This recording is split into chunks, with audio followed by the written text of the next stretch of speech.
Bonjour à toutes et tous. Merci d'être présents aujourd'hui pour cette première édition de Chemin de Traverse, le webinaire qui explore avec et pour vous des pistes vers l'emploi.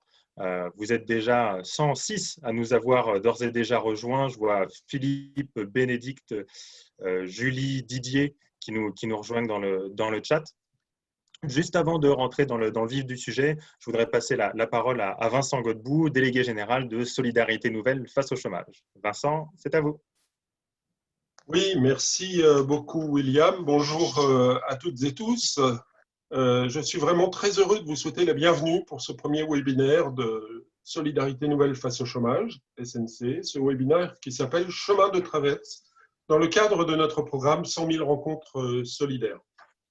Pour celles et ceux d'entre vous qui ne nous connaîtraient pas encore, SNC est une association qui a aujourd'hui près de 36 ans, qui est présente sur l'ensemble du territoire national et qui propose aux personnes au chômage, que nous appelons des chercheurs d'emploi, un accompagnement gratuit, sans condition, et qui dure le temps nécessaire. Cet accompagnement est assuré aujourd'hui par 2500 bénévoles qui sont formés, qui offrent simplement une écoute, un soutien et qui peuvent orienter ces personnes en recherche d'emploi. Dans le contexte actuel, cette initiative citoyenne est plus que jamais nécessaire. Aujourd'hui, vous avez tous, nous avons tous, dans notre entourage, des personnes qui sont au chômage et qui, de plus en plus, désespèrent de ne pas retrouver un emploi. Or, chaque semaine, depuis plusieurs mois, des employeurs nous témoignent aussi de leurs difficultés à pourvoir des offres d'emploi. On a donc souhaité proposer ce webinaire qui permette de favoriser la rencontre simplement de ces employeurs et ces personnes en recherche d'emploi. Notre objectif est simple, il s'agit simplement de donner un petit coup de projecteur sur des filières en développement, des métiers en tension, des dispositifs souvent méconnus. Ce webinaire sera proposé tous les 2 mois. Il s'agit aussi bien aux chercheurs d'emploi qu'aux personnes qui les accompagnent, qu'elles soient bénévoles à SNC ou ailleurs, et puis à toutes personnes qui sont intéressées par les questions liées à l'emploi. Pour ce premier numéro de ce webinaire, nous avons souhaité le consacrer à l'intérim. Je voudrais remercier en votre nom Anne Dumas de Randstad France qui a accepté notre invitation. Merci aussi à William Renaud d'assurer l'animation du webinaire et un merci tout particulier à l'équipe qui a préparé ce premier chemin de traverse. Merci enfin de votre participation. Je vous souhaite à tous un moment qui vous permettra de bousculer nos idées préconçues sur l'intérim et surtout qui pourra donner aux uns et aux autres des pistes, des perspectives quant à leur recherche d'emploi. Bon webinaire. Merci beaucoup Vincent pour ces précisions. Alors, chemin de traverse, comment ça se passe ? Alors, comme vous pouvez le constater, votre micro à tous est coupé. Néanmoins, vous pouvez poser vos questions dans le chat. Et je dirais même plus, on attend vos questions dans le chat. Cette émission, c'est la vôtre. Et donc, l'idée, c'est bien de pouvoir répondre aux questions que vous posez sur l'intérim, en l'occurrence, aujourd'hui. Donc, j'en vois qu'il y a un certain nombre qui maîtrisent déjà très bien l'outil. Pour ceux qui le découvriraient, il vous suffit d'appuyer sur la petite bulle de bande dessinée en bas de votre écran. Et ensuite, vous pourrez tous poser vos questions. Je vois déjà Didier, Fatia qui nous ont rejoints. Alors, voilà pour les aspects un petit peu techniques. En ce qui concerne le déroulé de notre échange aujourd'hui, on va d'abord, avec notre invité, découvrir le secteur de l'intérim, les métiers qui recrutent, les opportunités d'emploi à très court terme. Et puis ensuite, on va évoquer les aspects un petit peu plus pratiques, comment décrocher un entretien, qu'est-ce que je dois mettre dans mon CV, comment décrocher un emploi. Et puis, évidemment, tout au long de cet échange, on pourra faire remonter vos questions et les poser à Anne Dumas, car notre intervenante d'aujourd'hui est donc Anne Dumas de chez Randstad. Bonjour Anne, est-ce que vous pouvez nous dire en 2 mots qui vous êtes et ce que vous faites, s'il vous plaît ? Alors, bonjour à vous tous, ravie de partager cet échange avec vous. Moi, je suis aujourd'hui directrice des ressources humaines intérimaires. Je vais vous expliquer un petit peu de quoi il en retourne au sein du groupe Randstad France. J'ai j'ai commencé, j'allais dire, ma carrière, en tout cas mon projet professionnel, directement dans l'intérim, puisqu'en fait, moi, j'ai commencé en tant que stagiaire. J'étais stagiaire dans une agence. En sortir de mes études, c'était mon premier job. Donc, l'intérim a aussi été un tremplin pour moi. Ensuite, j'ai exercé différentes missions en agence, donc de façon très opérationnelle, donc au sein des agences Randstad, puis également sur des fonctions support depuis quelques semaines. Je travaille donc à la direction des ressources humaines intérimaires au sein du groupe Randstad. Et c'est vrai que c'est intéressant pour vous tous, je trouve, de connaître cette fonction, puisque j'accompagne 80 personnes qui ont pour objectif de répondre à toute notre population intérimaire sur des questions de montée en compétences, des questions de sécurité, d'accompagnement social, d'accompagnement logement, et aussi sur un dispositif qui fait déjà l'objet d'une question dans le chat, à savoir le CDI intérimaire. Voilà pour ma courte présentation. Voilà, super, oui. On aura bien entendu l'occasion de revenir en profondeur sur la question du CDI intérimaire. Donc, comme vous l'avez tous compris, Anne est donc une experte de l'intérim. Et donc, on va parler aujourd'hui ensemble de cette façon de travailler, qui est extrêmement répandue, mais finalement qui reste assez mal connue. Donc, pour commencer, Anne, est-ce que vous pourriez nous dire en quelques mots ce qu'est l'intérim, s'il vous plaît? Alors déjà, nous, on n'aime pas trop le terme intérim, on parle de travail temporaire en général. Alors, qu'est-ce que c'est que le travail temporaire? Déjà, le travail temporaire, je l'ai dit en préambule, c'est pas marketing, puisque c'est vraiment ce que j'ai fait, mais c'est un tremplin en fait. C'est un tremplin pour les jeunes, puisque on a un tiers de notre population qui a moins de 26 ans. Donc c'est un réel tremplin vers l'emploi, mais c'est aussi une fin de carrière pour certains de nos intérimaires, puisqu'aujourd'hui on a 20% de notre population qui est dite senior. Alors, le terme senior peut être benchmarké, mais en tout cas, dans nos statistiques, les seniors sont les personnes qui ont plus de 55 ans. Donc voilà, un tremplin, une fin de carrière pour les jeunes et pour les moins jeunes. Le travail temporaire, c'est aussi un secteur qui change. En fait, souvent, on a une image assez méconnue de l'intérim et du travail temporaire, parce que c'est un secteur qui a beaucoup évolué ces dernières années.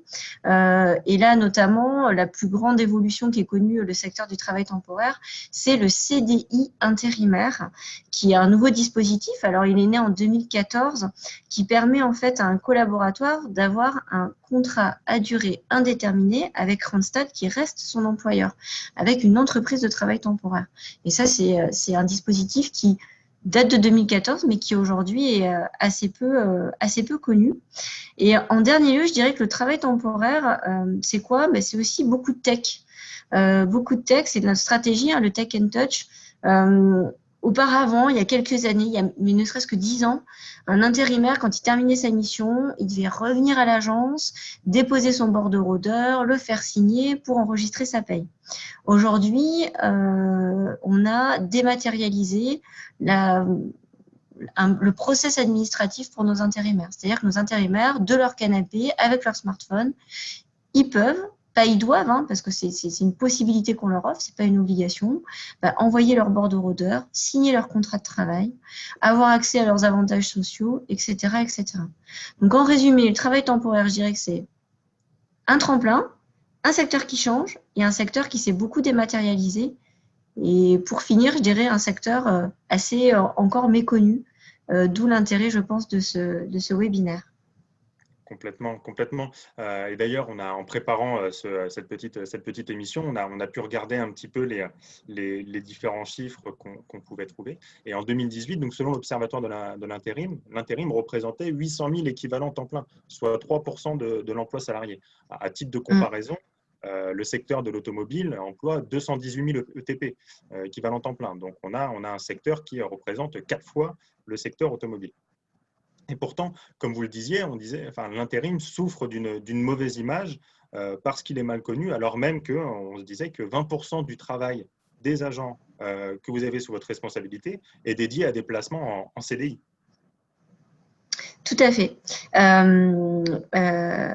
Vous voulez qu'on réponde aux questions, William? Excusez-moi, je me permets un petit interlude. Bien sûr, quelques questions.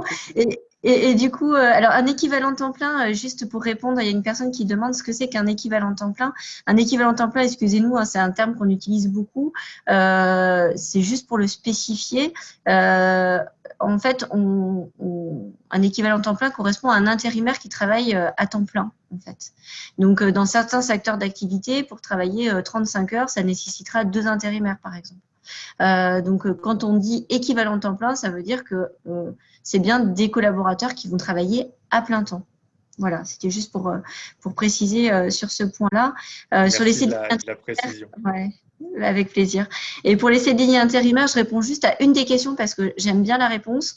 Et après, on y reviendra évidemment. Combien on a de CDI intérimaires au sein de Randstad? Alors, je ne vais pas rentrer dans les chiffres, mais on est très fiers. L'année dernière, on a eu plus, enfin, du coup, ça continue cette année, on a eu plus de CDI intérimaires que de CDI permanents.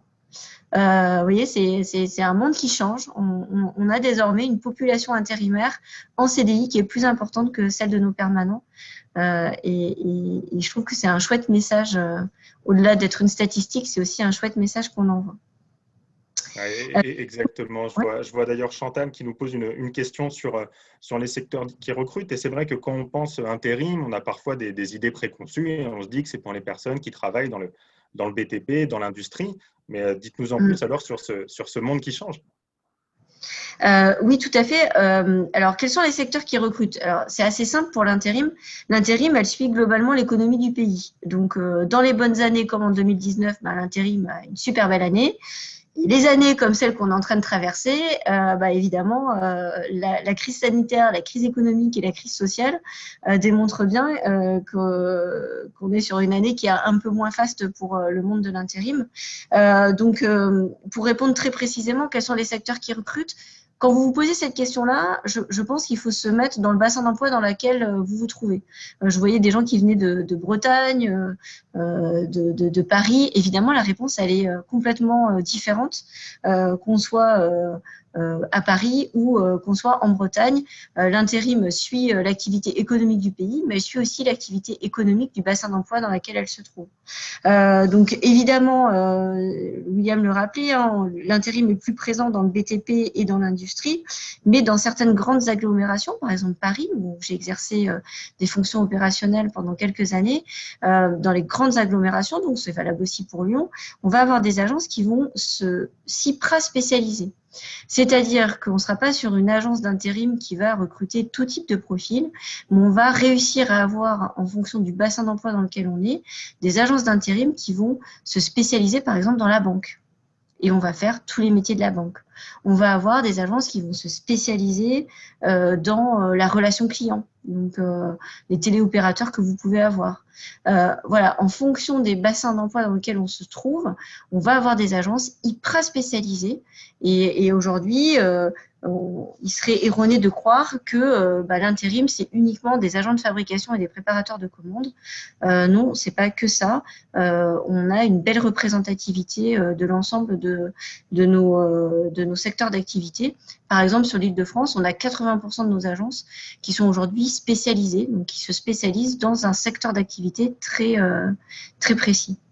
Très spécifique. Ok, super. Donc effectivement, on est finalement relativement loin on est assez loin des idées reçues. Et on a d'ailleurs une question peut-être assez précise de la part de Anne qui demande comment est-ce qu'on peut trouver une agence qui corresponde à son secteur d'activité. J'imagine qu'avec une recherche Internet, on peut avoir ce genre d'informations. Alors, le plus évident, alors si on se passe pour un demandeur d'emploi, hein, le plus simple pour trouver l'agence qui est son secteur d'activité, c'est de candidater sur notre site Internet. Parce qu'à partir du moment où vous candidatez sur notre site Internet, votre candidature va arriver directement dans notre base de données à la bonne agence. Comme je l'ai dit, hein, le monde de l'intérim, c'est un monde qui change.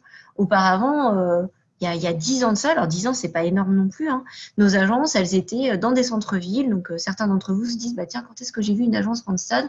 Voilà, ou certains vont dire, je vois de moins en moins d'agences d'intérim. En fait, c'est pour une raison très claire, c'est qu'aujourd'hui, de par cette hyper-spécialisation, puisque l'intérim n'est plus présent que dans le BTP, dans l'industrie, mais dans tous les secteurs d'activité, et que du coup, on a spécialisé nos agences, elles sont moins visibles des demandeurs d'emploi qui se baladent, j'allais dire, dans la ville. C'est-à-dire que le flux aujourd'hui, c'est un flux qui est davantage choisi par l'agence, mais choisi aussi par le demandeur d'emploi. Donc très concrètement, pour s'adresser à la bonne agence, la mauvaise idée serait de pousser la porte de l'agence qui est à côté de chez soi. Parce que l'agence qui est à côté de chez vous, elle ne correspond peut-être pas au secteur d'activité dans lequel vous recherchez.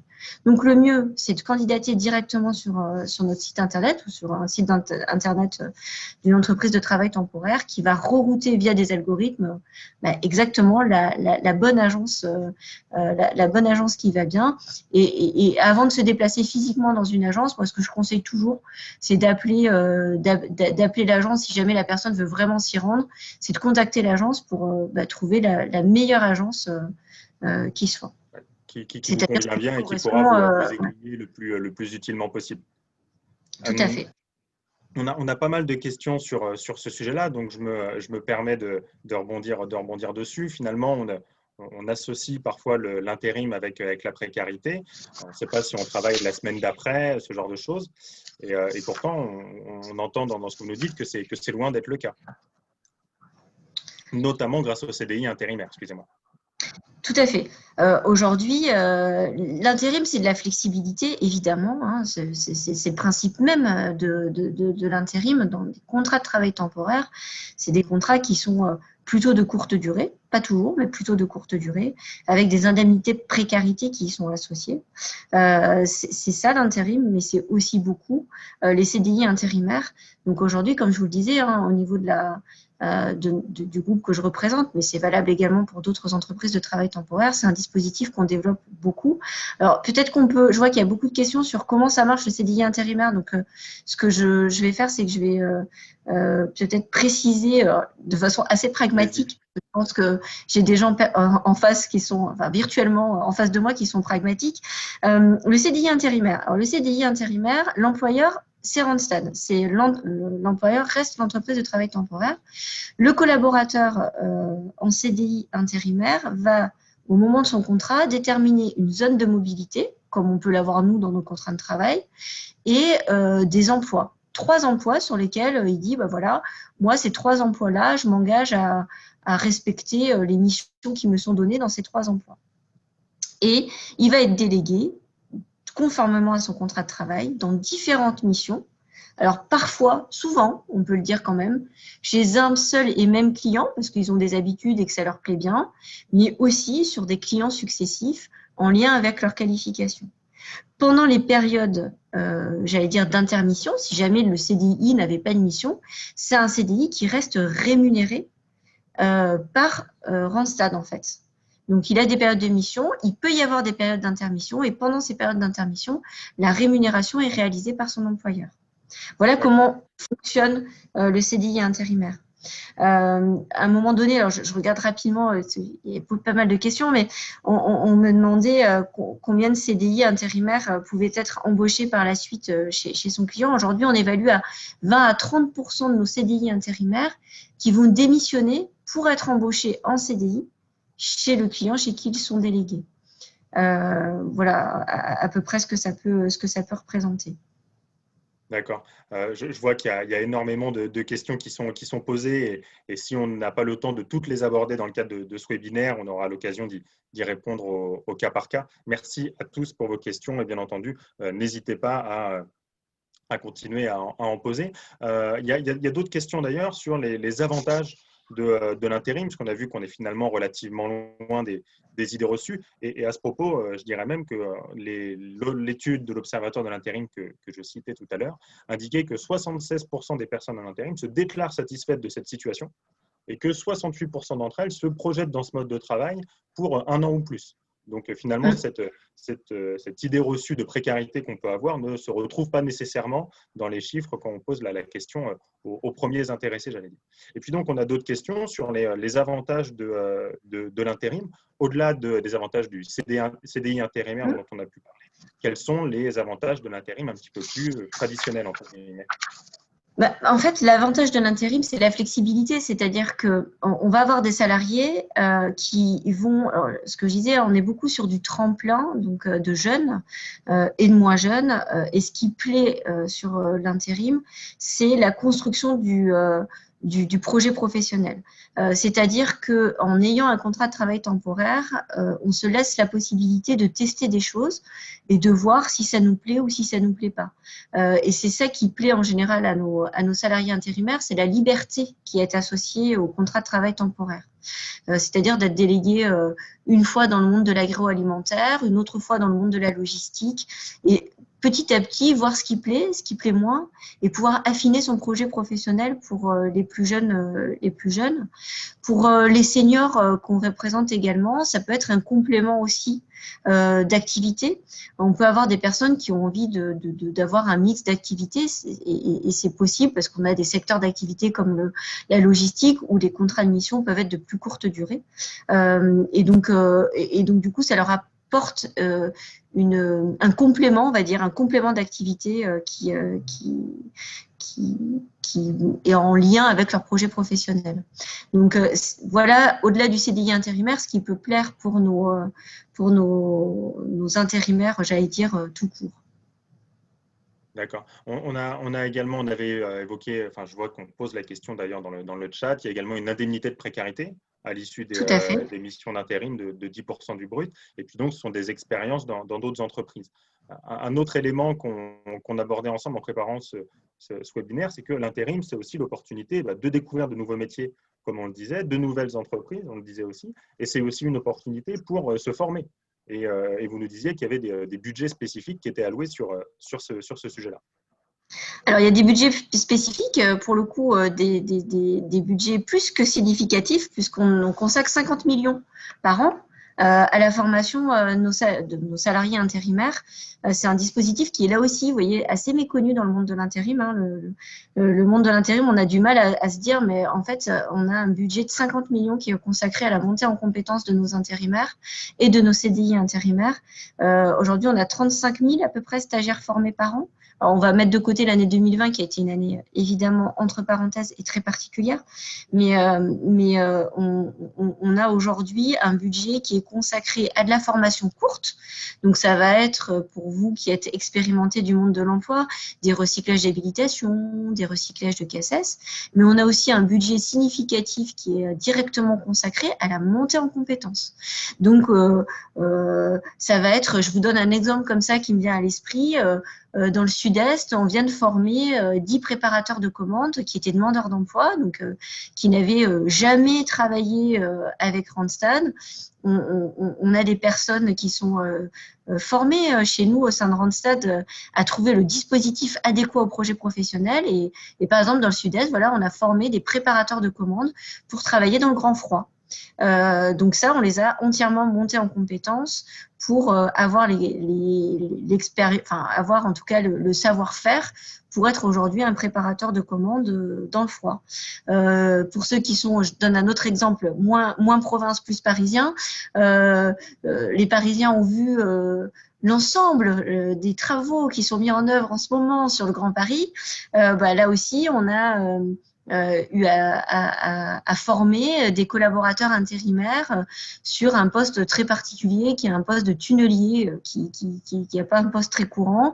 Voilà, on sait qu'on va avoir des chantiers nombreux avec le Grand Paris et donc de ce fait on a consacré une partie de notre budget à former des intérimaires sur un nouveau métier, celui des tunneliers. Donc on peut apporter aussi à nos collaborateurs des parcours en lien avec leur projet professionnel.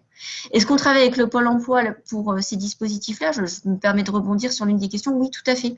On va avoir des dispositifs qui vont être cofinancés sur des demandeurs d'emploi, sur des personnes qui relèvent de l'insertion, sur un conseil régional qui se dit tiens, moi aujourd'hui je veux consacrer une partie de mon budget à l'essor économique de mon bassin d'emploi. Et on va tout à fait avoir recours à des cofinancements avec des partenaires qui vont nous permettre de former plus de personnes et de les former sur des métiers qualifiants. Parce qu'au-delà de la formation courte, ce qui est important, c'est aussi de former sur des parcours. D'accord. Et donc, finalement, l'intérim permet de travailler avec tout un ensemble de métiers, quasiment tous les métiers d'après ce que vous nous dites. Et surtout, ça permet de faire travailler des personnes qui ont des profils très différents en arrivant du senior à des personnes très éloignées de l'emploi, comme vous nous le disiez.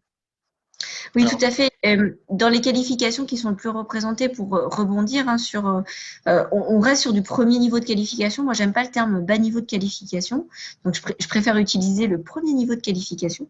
Et donc, premier niveau de qualification, ça va être, parce qu'on nous pose la question, quel est le niveau de qualification qui est le plus représenté? Donc, les premiers niveaux de qualification dans le domaine industriel et dans le domaine de la logistique.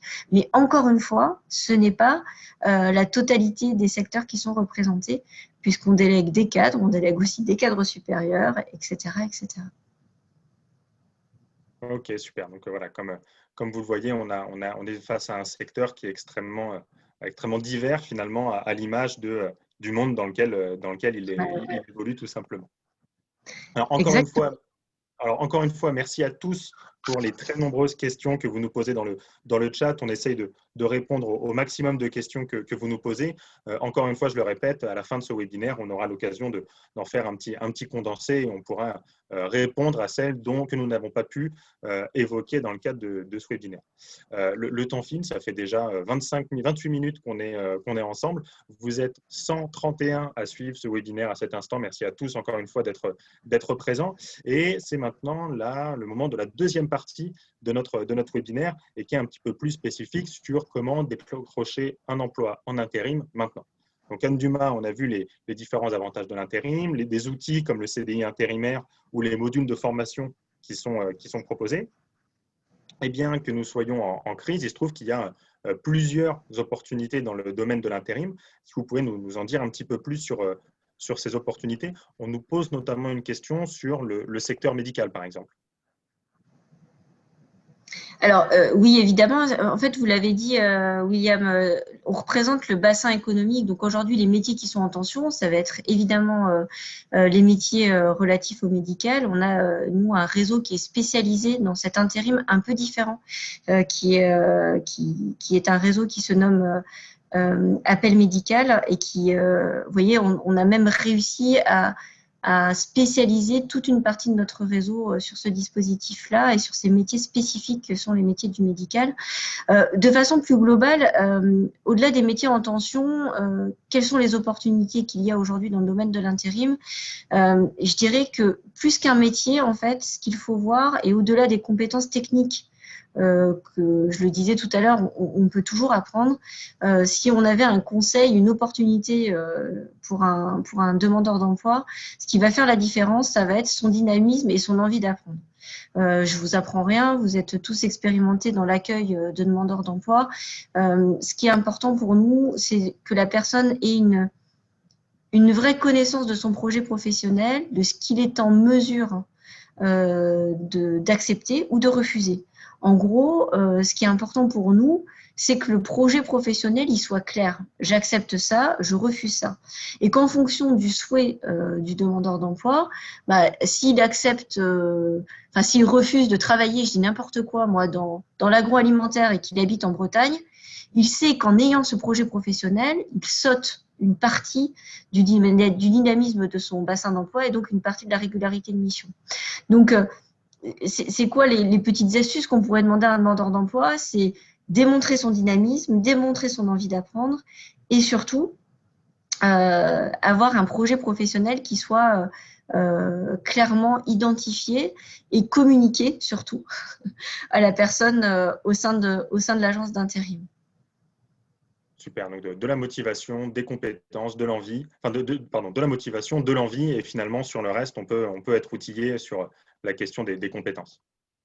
Oui, et puis j'allais dire aussi une capacité à se réinventer. Aujourd'hui, on est en train de vivre une crise sanitaire, économique, sociale d'envergure. On a des métiers entiers. Je vois quelqu'un qui pose une question sur l'hôtellerie et la restauration. Alors oui, on a des agences qui sont même spécialisées dans ce domaine-là. Autant vous dire qu'en ce moment, c'est pas l'agence qui a le plus de dynamisme économique. Donc ça va être aussi la capacité du salarié à se à se réinventer dans ce monde. Je vous donne un exemple tout simple. Aujourd'hui, on a des collaborateurs qui font les saisons au ski. Si la personne dans son projet professionnel, c'est je veux faire des saisons au ski, bah, on ne pourra pas faire des saisons au ski. Donc par contre, si c'est quelqu'un qui va se dire, bah, moi du coup, je vais me réinventer, voilà, je suis quelqu'un d'assez sportif, donc le port de charge lourde, ça me fait pas peur, je suis capable de le faire. Et du coup, j'ai envie de tester le monde de la logistique bah, pour pallier à cette absence d'activité sur la saison hivernale. Bah, vous voyez, ce type de candidature-là, au fond, il n'aura pas démontré d'expérience et d'expertise dans le monde de la manutention manuelle, mais il aura démontré une envie et une capacité à se réinventer dans ce monde qui change de plus en plus. D'accord, super. Et donc finalement, on est plus, je vois Isis de Ramfort qui nous pose la question des soft skills. On est davantage sur une attitude de je peux faire, j'ai envie, qui permettent de décrocher des opportunités. Et des opportunités, on voit bien qu'il en existe et qu'il y a aussi des possibilités de se former à des métiers nouveaux. D'ailleurs, si vous qui vous nous pardon. Alors, on nous demande une question, pardon, c'est la troisième fois que Marc la pose, il faut que je vous la pose. C'est dans le secteur de l'informatique, il nous demande s'il y a de la demande, est-ce que c'est le cas? Et plus loin, quel conseil est-ce que vous pouvez nous donner pour décrocher un emploi en intérim dans l'informatique ou ailleurs? Alors, l'informatique, juste, on parle de l'intérim. Aujourd'hui, les entreprises de travail temporaire peuvent réaliser des contrats en intérim, des contrats en CDI, on l'a vu, mais également de la pré-embauche en CDD et en CDI. Alors, c'est un dispositif dont on n'a pas parlé aujourd'hui, mais quand on parlait de tremplin, ça peut être aussi un tremplin en CDD, CDI. Donc, dans l'informatique, pour répondre à la question de Marc, parce que je vois qu'il insiste et il a raison, pour avoir la réponse à sa question, ça montre un dynamisme. Vous voyez, c'est ça qu'on attend des demandeurs d'emploi, c'est qu'ils soient insistants dans leur questionnement. C'est pas le métier qui est le plus représenté aujourd'hui, parce qu'il est davantage représenté, pas en contrat de travail temporaire, mais davantage en CDD et en CDI. Mais c'est un secteur qui existe également. Là, pour le coup, alors je peux parler de Randstad, hein, mais on a un réseau, un peu comme Appel Médical qui s'occupe que du médical. On va avoir un réseau qui s'appelle Expectra, qui va être davantage ciblé sur ce type de métier. Après, derrière l'informatique, il y a beaucoup de choses. Donc, c'est pour ça que c'est un peu compliqué pour le coup de réagir par chat. Et la seconde partie de votre question, William, était davantage sur quels sont Quels sont les conseils qu'on peut donner pour décrocher ouais. un emploi en intérim? Notamment en préparant le webinaire, on avait mis en avant la bonne dynamique du secteur tertiaire, par exemple. Oui, tout à fait. Tout à fait. On a une bonne dynamique du secteur tertiaire, de façon assez surprenante néanmoins, hein, puisque on a une année 2020 où le secteur tertiaire a été beaucoup fait en télétravail, puisque c'était possible et que c'était aussi un axe pour contrecarrer cette crise sanitaire. Donc oui, effectivement, le secteur tertiaire peut être représenté. Maintenant, si on doit aller plus sur les conseils qu'on peut donner à un demandeur d'emploi, je le redis, hein, ses compétences, ses expériences, oui. On parle beaucoup du CV. Est-ce qu'il faut avoir un CV complet, un CV enrichi oui, mais aujourd'hui, nos agences, elles utilisent au sein du groupe que je représente, on a un bot carrément qui est chargé d'envoyer des candidatures directement sans CV à nos agences. C'est un bot qui apparaît comme on peut le voir quand on va. Un bot, c'est un chat en fait. C'est-à-dire que le collaborateur va sur le site de l'APEC, il sélectionne, je dis n'importe quoi, une offre pour faire plaisir à Marc de développeur informatique. Et là, il y a un petit bot Randstad qui va apparaître en disant du coup, est-ce que vous êtes ouvert à un recrutement en intérim? Et la personne le bot va interagir avec le demandeur d'emploi en lui posant plusieurs questions et en voyant si sa candidature peut être intéressante pour lui et pour nous dans positif. C'est juste pour contrecarrer, un petit peu le monde très connu de je candidate avec un CV et une lettre de motivation, y compris dans l'intérim. Aujourd'hui, on peut avoir des candidatures qui sont envoyées à nos agences avec un résumé de l'échange par chat qu'il y a eu entre le demandeur d'emploi et notre bot. Donc, je dirais que le CV ne fait pas tout. Je le redis, hein, si on a des conseils à demander à des demandeurs d'emploi, c'est le dynamisme, l'envie d'apprendre, la clarté de son projet professionnel. Et aussi, la plupart des entreprises de travail temporaire fonctionnent avec des tests métiers, des tests comportement qui sont souvent un préalable à l'entretien. C'est-à-dire qu'on va envoyer aux demandeurs d'emploi ou aux candidats, plus exactement, un lien avec un test métier qui est à réaliser à distance. Et ça, c'est important de sensibiliser dans les astuces que vous pouvez leur donner, de sensibiliser la personne à compléter ce test parce que pour le recruteur, c'est important aussi d'avoir une véritable visibilité des compétences métiers de la personne. L'expérience ne fait pas tout. Et heureusement, parce que sinon on ferait travailler que des personnes expérimentées. Et les tests sont pour nous une bonne façon de mesurer les compétences techniques de nos candidats. Donc en gros, comme toujours, montrer son envie, montrer son dynamisme, être clair sur le projet professionnel et respecter, j'allais dire, le recrutement et les étapes du recrutement, donc compléter son dossier et réaliser les tests à distance. Ok, très bien. Donc, on voit qu'il y a un ensemble de dispositifs qui facilitent finalement l'accès aux emplois en intérim. Donc, demain, sur vos conseils, je vais me connecter sur un site, je vais remplir je vais répondre aux questions que l'on va me poser. Néanmoins, il y a encore pas mal de personnes qui vont passer par le biais du CV. Par exemple, on a pas mal de questions sur l'emploi des seniors. J'ai donc 55 ans. J'ai jamais eu d'expérience en intérim.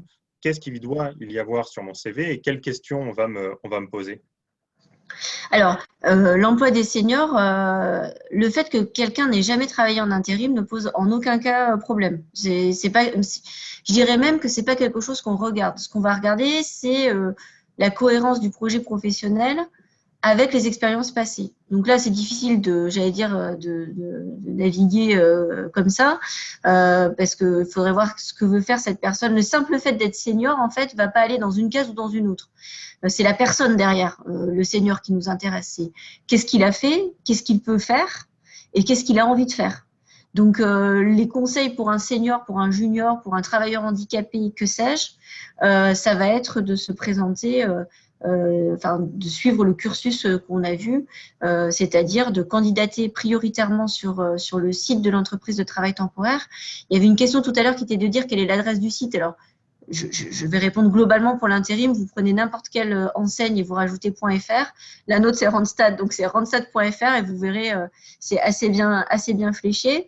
Donc ça, je dirais, c'est cette réponse-là, elle me tient à cœur parce que au fond, peu importe le fait qu'il soit senior, jeune, moins jeune, expérimenté, pas expérimenté, il faut voir ce qu'il est prêt à faire dans son projet professionnel. C'est ça qui va nous guider, en fait. Est-ce qu'on trouve ces tests sur Internet? Je me permets de répondre aussi à quelques questions. Non, c'est des liens, c'est des tests qu'on a créés nous-mêmes, en fait.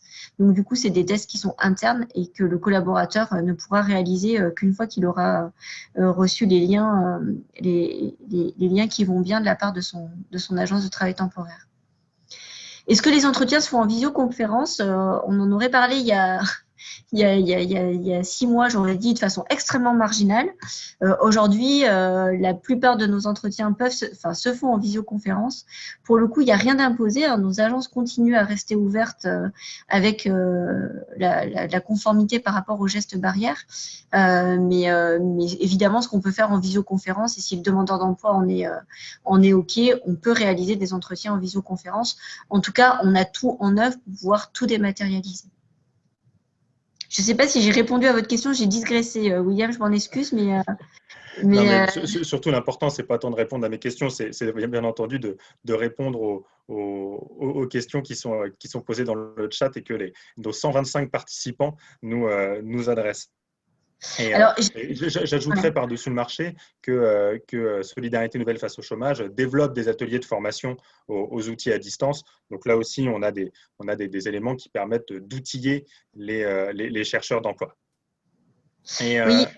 Allez-y. Je me permets juste de répondre à une question qui est revenue beaucoup, c'est est-ce qu'on peut être CDI intérimaire dès le départ? Alors oui, techniquement on peut l'être, juridiquement on peut l'être, on aura une période d'essai comme dans tout CDI intérimaire. C'est un dispositif qu'on a beaucoup mis en place sur l'année 2020 et puis la fin de l'année 2019.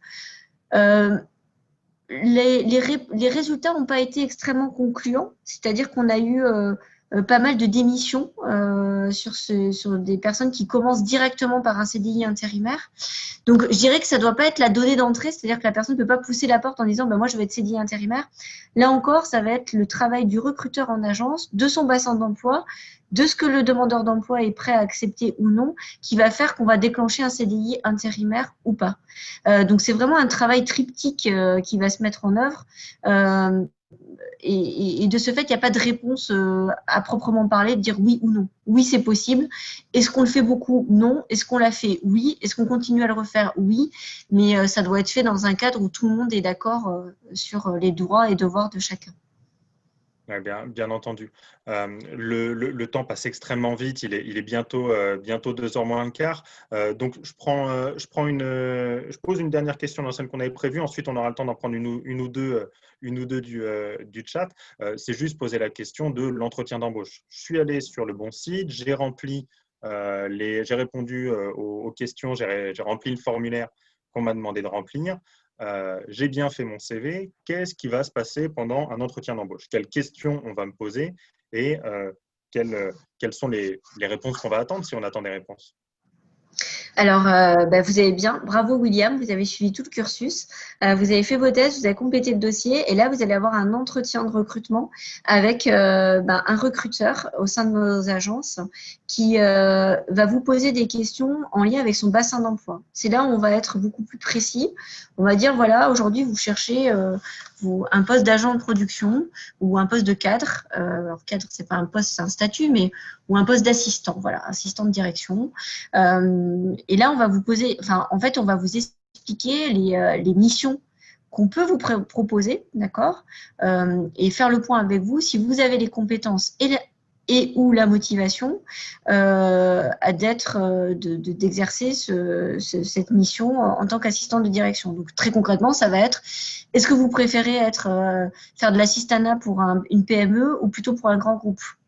Est-ce que l'anglais vous pose problème? Je vois que votre test a été mauvais en anglais. Est-ce que c'était le stress? Parce que là aussi, un test, c'est pas oui/non, c'est pas rédhibitoire. Ça va être une base au dialogue. Donc, on a des personnes qui peuvent être stressées de passer un test, d'autres pas du tout.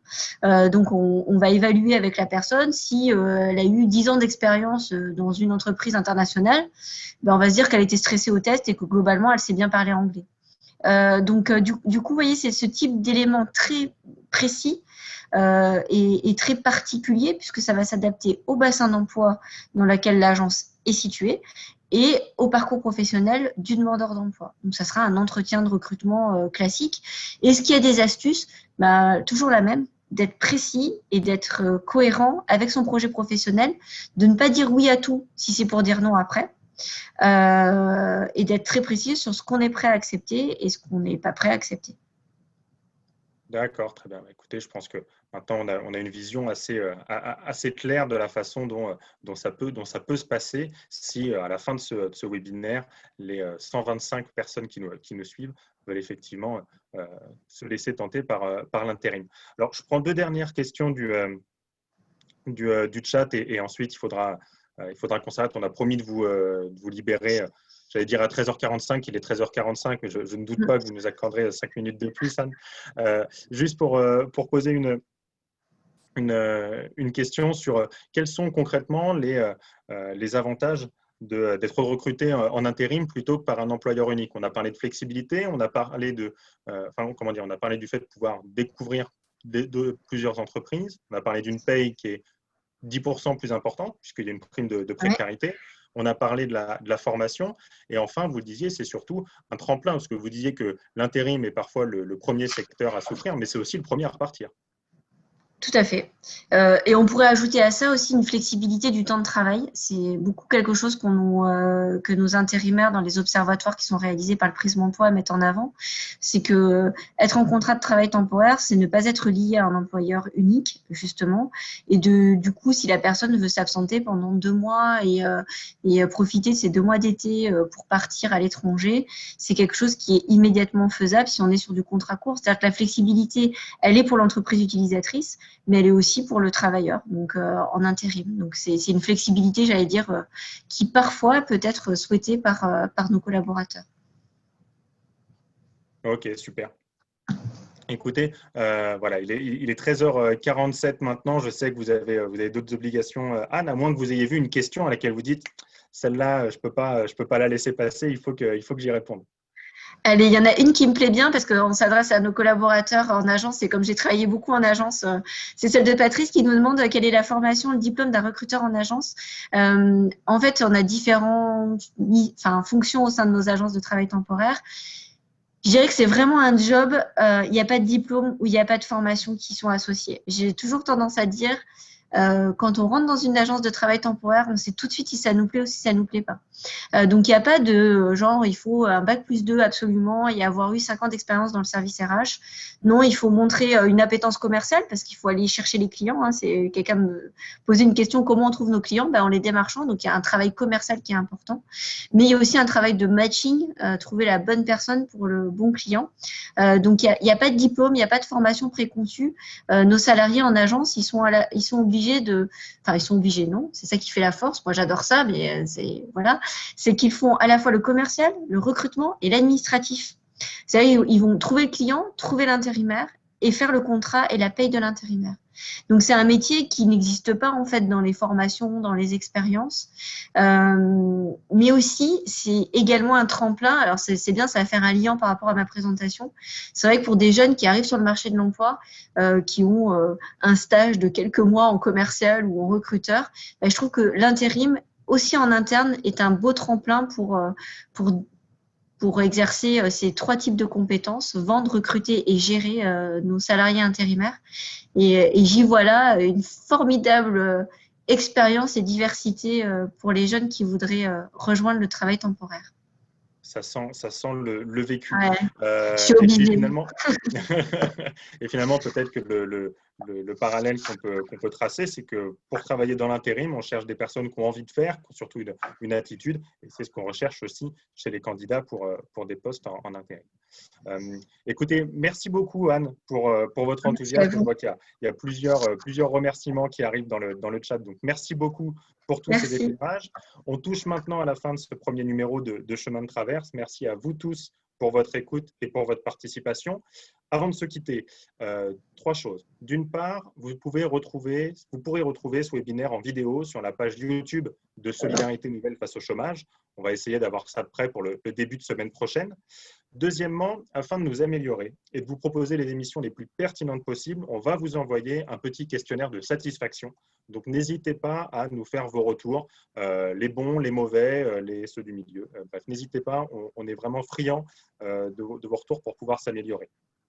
Enfin, 3e chose, notre prochain numéro de Chemin de Traverse, et ça fera plaisir à Marc, qui sera consacré au digital, et donc on pourra approfondir ce sujet avec un autre intervenant. Dernière chose, on a bien noté toutes vos questions et on fera un petit document pour répondre à toutes celles qu'on n'a pas eu le temps de traiter pendant les 50 minutes de notre webinaire aujourd'hui. Voilà, merci encore à vous tous, merci encore Anne, merci aux équipes d'SNC pour l'organisation. Chemin de Traverse, c'est fini pour aujourd'hui. Alors, merci d'avoir été si nombreux à vous suivre et à très bientôt pour un prochain numéro. Bonne fin de journée à vous. Merci beaucoup. Au revoir. Au revoir Anne.